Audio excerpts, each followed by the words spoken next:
So now RBNL limited अब देखिए 387 रुपए का प्राइसिंग हमें देखने मिला है। लगातार जो रेलवे स्टॉक में तेजी है वो बजट की वजह से हम जानते हैं कि यहां पर हो रहा है एंड यहां पर जो है वो गेम स्टार्ट हो चुका है। Hi this is Dev and watch it diary. देखिए यहां पर टिकट के थोड़े से प्राइस हाइक की वजह से अगर आप देखेंगे तो आईआरसीटीसी जैसे स्टॉक्स के अंदर यहाँ पर तेजी आना चाहिए थी।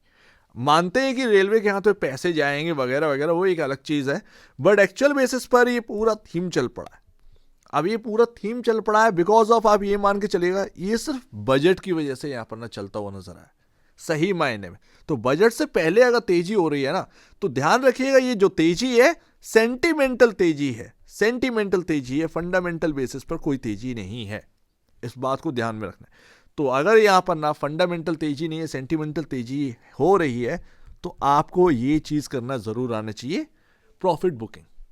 ध्यान रखिएगा कुछ यहां पर क्वांटिटी जो है वो बुक करना जरूरी है बजट से पहले, क्योंकि अगर जिस तरीके से तेजी हो रही है आप ये मान के चलिएगा कि हाँ चलो ठीक है, यहां पर जो सेंटीमेंट है वो काफी स्ट्रांग बना हुआ है वगैरह वगैरह, तो वो जो सेंटीमेंट, जो पैसा झोंका जा रहा है जिससे ये तेजी हो रही है, वो पैसा बाहर निकलेगा। अभी फंडामेंटल बेसिस पर कुछ भी बदलाव नहीं है। बड़ी ध्यान से सुनिएगा, मैं 2024 से ये चीज कवर कर रहा हूं। 2024 के बजट के टाइम, उससे पहले मेरा आपसे क्या कहना था कि ये जो पीएसयू स्टॉक है वो चलने वाले और बजट के बाद ये गिरने वाले बिकॉज ऑफ क्वार्टरली नंबर्स आने वाले। ठीक है, क्वार्टरली नंबर दमदार होंगे नहीं, ये गिर जाए। वही हुआ। उसके बाद आए इलेक्शन। इलेक्शन के टाइम मैंने आपसे कहा अब ये सेंटीमेंट वापस से क्रिएट होगा, फिर से पीएसयू स्टॉक चले गए। और वो इलेक्शन के एक दिन पहले मैंने आपसे कहा प्रॉफिट कर लेना, और वही चीज हुआ। उसके बाद गिर गए, फिर आया बजट, फिर भाई साहब उसके बाद है। ये एक टोटली गेम है, ये सेंटीमेंट का गेम है। ठीक है, फंडामेंटल बेसिस पर अगर आप देखेंगे आरबीएनएल हुआ या ये सब हुआ, ये सब काफी महंगे। तो 2024 से ये कहानी में समझाते आया हूं, वो बयां करने की जरूरत नहीं है। काफी लोगों बचा ली, काफी लोगों ने बना लिया पैसा। ठीक है, इस बार भी अगर आप देखेंगे तो आप दिमाग लगाइए कि क्या बदलाव आ रहा है। ऐसे अचानक से स्टॉक के चल पड़ना, क्या क्वार्टरली नंबर सही आ गए, क्या वैल्यूएशन सस्ती थी, ऐसा तो कुछ था नहीं। ठीक है, तो जो तेजी हुई है एफएनडो की स्टॉक है, जो तेजी हुई है वो सिर्फ और सिर्फ एक सेंटिमेंटल बेसिस तेजी है, और इससे ज्यादा और कुछ नहीं। चलो अब बात करते हैं यहां पर चार्ट पर। बुरा मत मानिएगा, आपके भले के लिए मैं आपसे कह रहा हूं, ताकि जब ये थोड़ा सा प्रॉफिट बुकिंग में आए आप प्रॉफिट बुक कर चुके हों। आरबीएनएल में क्या है कि आप एक रेजिस्टेंस पर पहुंच चुके हैं 400 पर, बहुत अच्छा खासा रेजिस्टेंस, बहुत अच्छा खासा।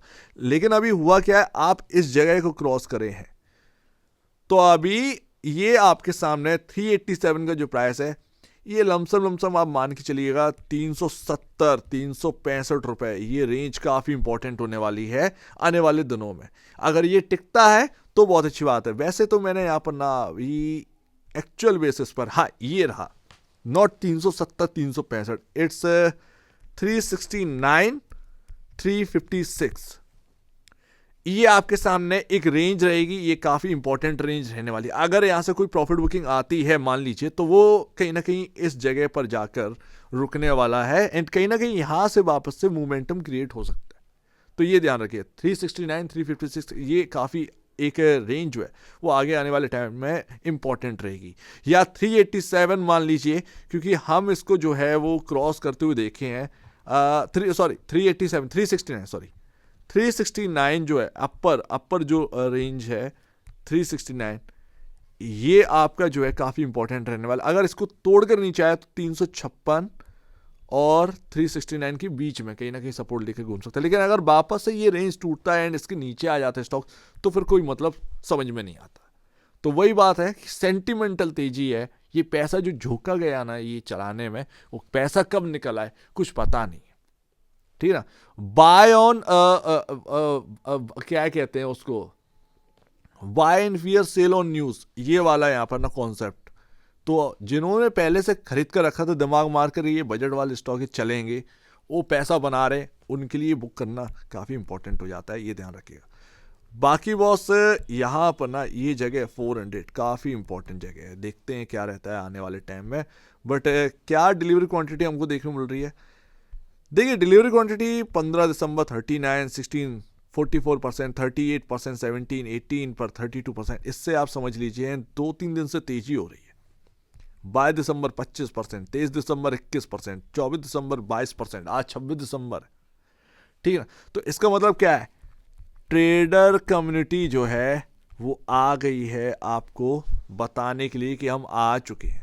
ये सिर्फ ट्रेडिंग सेंटीमेंट है, ट्रेडर जो है फायदा उठा रहे हैं सेंटीमेंट का, ध्यान रखिएगा। 80,461 करोड़ का मार्केट कैप कोई छोटा मोटा मार्केट कैप नहीं होता है, ये काफ़ी बड़ा मार्केट कैप है, बहुत बड़ा मार्केट कैप है एक्चुअल बेसिस पर, ध्यान रखना ना इस बात को। तो यहाँ पर ना आप देखेंगे पी रेशियो अभी भी स्टिल आरबीएनएल का पी रेशियो काफ़ी महंगा, 70.87 का पी रेशियो, 8.42 का प्राइस टू बुक वैल्यू, ये अपने आप में एक्सेप्टेबल नहीं है, बहुत ऊपर है, बहुत ऊपर है। ये आपको टीवी पर या वगैरह वगैरह पर कोई कुछ नहीं बताएगा। 2024 में चीख चीख कर चिल्ला चिल्ला कर मैंने बोला था कि पैसा बनाओ लेकिन बुक कर लेना। तो इसीलिए सारी चीज़ें आपके सामने है, आप उसको एनालाइज करिएगा। मैं ये नहीं कह रहा हूँ कि आप कर लीजिए या वगैरह वगैरह, आप अपने प्रॉफिट का कुछ बुक कर लेना बस, इससे ज़्यादा और कुछ नहीं है, कुछ बुक कर लेना ये है। Last in two bro 5.50 time price to book value पर है, आरबीएनएल 8.42 टाइम पर है, एंड सबसे कम पर है इरकॉन 2.48 टाइम पर। तो इसीलिए तो बता रहा हूँ कि यहाँ पर आपके सामने सारी चीज़ें, थोड़ा सा ध्यान से काम करिएगा। 325 रुपए पर आपका मूविंग एवरेज है, ध्यान रखना 50 डेमा, एंड ये स्टॉक में 356 पर ये आपका 200 डेमा काम कर रहा है। सो दैट 356 जो कि मैंने ऑलरेडी आपको बताया 356 369 ये रेंज जो है वो काफ़ी इंपॉर्टेंट रहेगी। ऊपर 400 पर रेजिस्टेंस है। लेट्स सी देखते हैं कि क्या रहता है, क्या यहाँ पर ना देखने को मिलता है। तो अभी आप एकदम से कुछ भी डिसाइड नहीं कर सकते, बट एक्चुअल बेसिस पर कहानी को थोड़ा सा समझो, कहानी के हिसाब से चलिए। इन्वेस्टर काफ़ी लंबे टाइम से यहाँ पर ना इंतज़ार कर रहा है कि इसको ऑल टाइम हाई का प्राइस देखने को मिल जाए। बजट में अगर कुछ खास आता है आपको वापस से यहाँ पर देखने को मिलेगा, लेकिन क्वार्टरली नंबर्स भी हैं, ये ध्यान रखें। तो क्वार्टरली नंबर्स अगर सही नहीं बैठे ना तो प्रॉफिट बुकिंग आ ही जाती है स्टॉक के अंदर, तो ये ध्यान रखना। तो कुछ बुक करने में क्या हर्ज है, अगर आपको प्रॉफिट हो रहा हो कुछ बुक करने में हर्ज कोई बात नहीं है। तो कोई शॉर्ट टर्म वाला हो या फिर यहाँ पर मिड टर्म वाला, अगर वो प्रॉफिट में है भाई जरूर इस पर ध्यान दीजिएगा, ज़रूरत है, क्योंकि ये सेंटिमेंटल तेजी है, फंडामेंटल तेजी नहीं है। और टीवी पर जो बात करी जाए वो पोजिशनल बात करते हैं, नॉट फंडामेंटल। मूव आ रहा है, मूव इंजॉय करिए, लेकिन उसके साथ मूव के साथ साथ चलना भी देखिए कि कैसे आपको चलना है। सो उम्मीद है काफ़ी कुछ आपको समझ में आया होगा। बुरा लगा हो तो प्लीज़ बताइएगा, लेकिन ये सारे पॉइंट आप खुद भी एनालाइज करिएगा। बजट से पहले धूम धड़क्का होना तो है, ठीक है ना, ये ध्यान रखिए। वॉलेटिलिटी बढ़नी है तो इस बात को ध्यान रखो। एफ&ओ का पार्ट है, एफ&ओ का स्टॉक है, क्या रहता है आगे ये सिनेरियो देखते हैं। लेकिन अगर वो 400 क्रॉस कर गया तो क्या होगा आरबीएनएल के अंदर, तो बहुत बड़ी तेजी हो जाएगी बॉस। तो ये ध्यान रखें, तो फिर तेजी कोई रोक नहीं सकता, फिर वो और तेजी बढ़ती हुई नजर आएगी। लेकिन क्या ऐसा होगा, लेट्स सी। लेकिन कुछ क्वांटिटी ध्यान रखिए, कुछ क्वांटिटी, नॉट पूरी क्वांटिटी, कुछ क्वांटिटी बुक करने की जरूर सोचिएगा।